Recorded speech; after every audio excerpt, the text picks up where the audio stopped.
മൗലാന മുഹമ്മദ് അലിയെ പോലെയുള്ളവർ, നിരവധി സാധാരണക്കാർ, നമ്മുടെ കേരളക്കരയിൽ ആലി മുസ്ലിയാർ, വാര്യംകുന്നത്ത് കുഞ്ഞഹമ്മദ് ഹാജിയെ പോലെയുള്ളവർ അവരുടെ ജീവനും ജീവിതവും രാജ്യത്തിന്റെ സ്വാതന്ത്ര്യത്തിന് വേണ്ടി സമർപ്പിക്കുകയുണ്ടായി.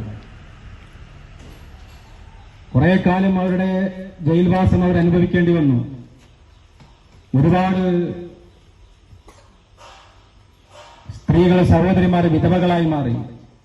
ഒരുപാട് മക്കൾ അനാഥകളായിട്ട് മാറി. ഒരുപാട് സമ്പത്ത് നഷ്ടപ്പെട്ടു. ഒരുപാട് ജീവിതങ്ങൾ ജയിലറകളിൽ ഹോമിക്കപ്പെട്ടു. നിരന്തരമായ കട്ടപ്പാടുകളും പ്രയാസങ്ങളും അനുഭവിക്കേണ്ടി വന്നു. അങ്ങനെയാണ് രാജ്യത്തിന് സ്വാതന്ത്ര്യം കിട്ടിയിട്ടുള്ളത്. നമ്മുടെ കേരളക്കാരാണെങ്കിലോ അതിലേറെ മുമ്പ് 1498 വാസ്കോഡ ഗാമ നമ്മുടെ രാജ്യത്ത് കാലുകുത്തിയത് മുതൽ, കേരളത്തിൽ കാപ്പാട് കടപ്പുറത്ത് കാലുകുത്തിയത് മുതൽ നമ്മൾ നിരന്തരമായ പോരാട്ടത്തിലാണ്. കേരളത്തുകാരെ സംബന്ധിച്ചിടത്തോളം, മലബാറുകാരെ സംബന്ധിച്ചിടത്തോളം 500 വർഷത്തിലേറെ. ഞാൻ സൂചിപ്പിച്ചു വരുന്നത്, ഇങ്ങനെ നിരന്തരമായ പോരാട്ടത്തിന്റെയും ത്യാഗത്തിന്റെയും സമർപ്പണത്തിന്റെയും സമര സജ്ജതയുടെയും ഒക്കെ ഭാഗമായിട്ടാണ് ഈ രാജ്യത്തിന് സ്വാതന്ത്ര്യം കിട്ടിയത് എങ്കിൽ, സ്വാതന്ത്ര്യം കിട്ടി 7 പതിറ്റാണ്ട് പിന്നിടുന്ന സന്ദർഭത്തിൽ ഇന്ത്യ രാജ്യത്ത് നാം കാത്തു സൂക്ഷിച്ച, അല്ലെങ്കിൽ നാം പടപുരുതിയെടുത്ത ആ സ്വാതന്ത്ര്യം ഇന്ന് ഹനിക്കുന്നതിന് വേണ്ടി തൽപര കക്ഷികൾ നിരന്തരമായി ശ്രമം നടത്തിക്കൊണ്ടിരിക്കുകയാണ്. ഇന്ത്യയിലെ 140 കോടി ജനങ്ങളിൽ മഹാഭൂരിപക്ഷവും ഇന്ന് പാരതന്ത്ര്യത്തിന്റെ കൂച്ചുവിലങ്ങുകളിൽ തളക്കപ്പെട്ടുകൊണ്ടിരിക്കുകയാണ്.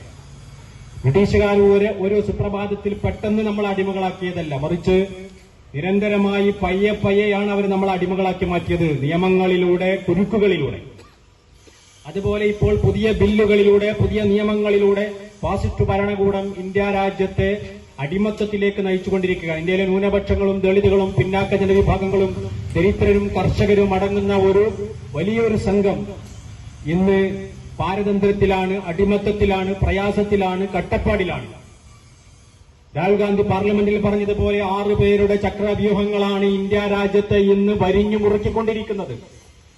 അദാനിയും അംബാനിയും അടക്കമുള്ള കോർപ്പറേറ്റ് മുതലാളികളും ഫാസിസ്റ്റുകളും കൈകോർത്ത് പിടിച്ചുകൊണ്ട് രാജ്യത്തെ തകർത്തുകൊണ്ടിരിക്കുമ്പോൾ നമ്മുടെ സ്വാതന്ത്ര്യം, നമ്മുടെ പൂർവികന്മാർ ജീവനും ജീവിതവും എല്ലാം നൽകിക്കൊണ്ട് നേടിയെടുത്ത ഈ സ്വാതന്ത്ര്യം കാത്തു സംരക്ഷിക്കേണ്ട ആ ബാധ്യത ഇന്ന് നമുക്കുണ്ട്. അവരെപ്പോലെ സമരസജ്ജരായി, സമർപ്പണ സന്നദ്ധരായി രാജ്യത്തിന്റെ വീണ്ടെടുപ്പിന് വേണ്ടി പ്രയത്നിച്ചെങ്കിൽ മാത്രമേ ഈ രാജ്യത്തെ സ്വതന്ത്രമാക്കാൻ കഴിയുള്ളൂ. നാം ജാഗ്രതയോടുകൂടി കണ്ണിൽ എണ്ണയൊടിച്ച് കാത്തിരിക്കാൻ നമ്മുടെ സ്വാതന്ത്ര്യത്തെ സംരക്ഷിക്കേണ്ടത് നമ്മളാണ്. പുറത്തുനിന്ന് ആരും വന്ന് സംരക്ഷിക്കൂല. എപ്പോഴും ഭരിക്കുന്നവർ, സവർണ മേലാളന്മാർ ഭരണീയരായ മഹാഭൂരിപക്ഷത്തെ അടിമകളാക്കി വെച്ചുകൊണ്ട് അവരുടെ താൽപര്യങ്ങൾ സംരക്ഷിക്കാൻ വേണ്ടി അവരെപ്പോഴും ശ്രമിച്ചിട്ടുള്ളൂ. എന്നും അങ്ങനെയാണ്. അത് വിദേശിയായ വെള്ളക്കാരനാണെങ്കിലും ശരി, നമ്മുടെ ഇന്നത്തെ രാജ്യം ഭരിച്ചുകൊണ്ടിരിക്കുന്ന ഫാസിസ്റ്റ് ഭരണകൂടമാണെങ്കിലും ശരി, അതാണ് അവരുടെ താൽപര്യം. പൗരത്വം പോലും ചോദ്യം ചെയ്യപ്പെട്ടുകൊണ്ടിരിക്കുന്ന ഒരവസ്ഥയിലാണ് ഇന്ത്യയിലെ മുസ്ലിമീങ്ങളുള്ളത്. വഖഫ് നിയമങ്ങൾ ഭേദഗതി ചെയ്തുകൊണ്ട് നമ്മുടെ രാജ്യത്ത് ആരാധനാലയങ്ങൾക്ക് വേണ്ടി നമ്മുടെ പൂർവികന്മാർ നൽകിയ വഖഫ് സ്വത്തുകൾ എങ്ങനെ സ്വന്തമാക്കാമെന്നുള്ള ഗൂഢാലോചനയിലാണ് അവർ ഉള്ളത്. മുത്തലാഖ് നിയമത്തിലൂടെയും മറ്റു പൗരത്വ ഭേദഗതി നിയമത്തിലൂടെയും എല്ലാം ഈ രാജ്യത്തെ ന്യൂനപക്ഷങ്ങളുടെ സ്വാതന്ത്ര്യം കവർന്നെടുത്തുകൊണ്ടിരിക്കുമ്പോൾ, കണ്ണിലെണ്ണയൊടിച്ച് ജാഗ്രതയോടുകൂടി സ്വാതന്ത്ര്യം നിഷേധിക്കപ്പെടുമ്പോൾ അവകാശങ്ങൾക്ക് വേണ്ടിയുള്ള പോരാടാനുള്ള ജാഗ്രത, അതാണ് ഈ സ്വാതന്ത്ര്യം. ഈ സ്വാതന്ത്ര്യ ദിനത്തിൽ നമുക്ക് നൽകുന്ന സന്ദേശം അത് തന്നെയാണ്.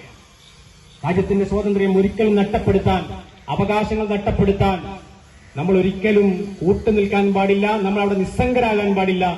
നമ്മൾ ജാഗ്രതയോടുകൂടി നിലകൊള്ളണം. എങ്കിൽ മാത്രമാണ് നമ്മുടെ ഭാവി തലമുറക്ക് സ്വാതന്ത്ര്യം കിട്ടുക, നമുക്ക് അന്തസ്സോടുകൂടി ജീവിക്കാൻ കഴിയുക. അടിമകളായിട്ട് ജീവിക്കുന്നതിനേക്കാൾ നല്ലത്. പാരതന്ത്ര്യം മാനികൾക്ക് മൃതിയേക്കാൾ ഭയാനകം. സ്വാതന്ത്ര്യം തന്നെ അമൃതം, സ്വാതന്ത്ര്യം തന്നെ ജീവിതം. പാരതന്ത്ര്യം മാനികൾക്ക് മൃതിയേക്കാൾ ഭയാനകം എന്ന് നമ്മുടെ പൂർവികന്മാർ പാട്ടുപാടിക്കൊണ്ട് തെരുവിലിറങ്ങിക്കൊണ്ട് സമരരംഗത്തേക്ക്, തീച്ചുളയിലേക്ക് അവർ എടുത്തെറിയപ്പെട്ടിട്ടുണ്ട് എങ്കിൽ തീർച്ചയായും ആ സ്വാതന്ത്ര്യത്തിന്റെ വീണ്ടെടുപ്പിന് വേണ്ടി ഒരിക്കൽ കൂടി സമരഗോതയിലിറങ്ങി സമരസജ്ജരായി ഈ രാജ്യത്തെ ജനങ്ങളെ ഒന്നിച്ചു നിർത്തി ഒരുമയോടുകൂടി ഈ രാജ്യത്തിന്റെ താൽപര്യത്തിന് വേണ്ടി ജനാധിപത്യ മതേതരത്വ അവകാശ ഭരണഘടന സംരക്ഷണത്തിന് വേണ്ടിയുള്ള പോരാട്ട രംഗത്തേക്ക് നമ്മൾ ഇറങ്ങാൻ പ്രതിജ്ഞാബദ്ധരായി മുന്നോട്ട് വരണം. അതാണ് ഞാൻ ആദ്യം സൂചിപ്പിച്ചത്. നാം ജാഗ്രത പാലിച്ചെങ്കിൽ മാത്രമേ നമ്മുടെ അവകാശങ്ങൾ ഭരണാധികാരികൾ നമുക്ക് നൽകുകയുള്ളൂ.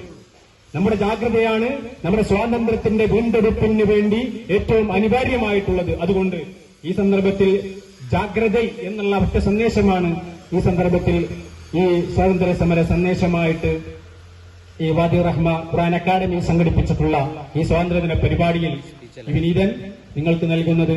അതുകൊണ്ട് ഭാവിയുടെ ഭാഗതയെ നിർണ്ണയിക്കേണ്ട ഈ രാജ്യത്തിന്റെ ധീരദേശാഭിമാനികളായ സ്വാതന്ത്ര്യത്തിന്റെ വീണ്ടെടുപ്പുകാരും കാത്തു സംരക്ഷിപ്പുകാരുമാണ് എന്റെ മുന്നിൽ നിൽക്കുന്ന എന്റെ പ്രിയപ്പെട്ട മക്കള്. നിങ്ങളെപ്പോഴും ഈ രാജ്യത്തിന്റെ ചലനങ്ങളെക്കുറിച്ച് അറിഞ്ഞുകൊണ്ടിരിക്കണം. ഈ രാജ്യത്തിന് വേണ്ടി ത്യാഗം ചെയ്ത പൂർവികരായ ധീരദേശാഭിമാനികളെ അനുസ്മരിച്ചുകൊണ്ടിരിക്കണം. അവരെ ആദരവോടുകൂടി ഓർത്തുകൊണ്ടിരിക്കണം.